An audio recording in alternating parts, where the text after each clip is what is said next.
I want to find out the unknown quantities. Part A, it says R resistance is 35 ohm, I is 0.45 ampere. What is V?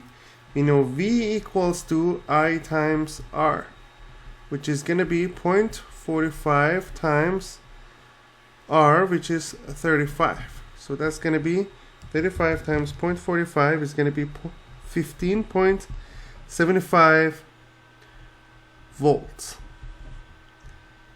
Part B, we have R and we have I, same thing. V equals to I times R. I is 1.5, R is 2.2 times 2.2 kilo ohm. So it's going to be 2.2 times 1000, which is going to be 2200. 2200 times 1.5, it's going to be 3300 volt.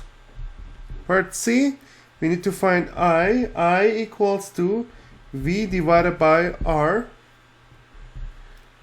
V, potential difference, R is the resistance, I is the electric current. So that will be 6 divided by 18, which will be 0.33 ampere. And D, same formula.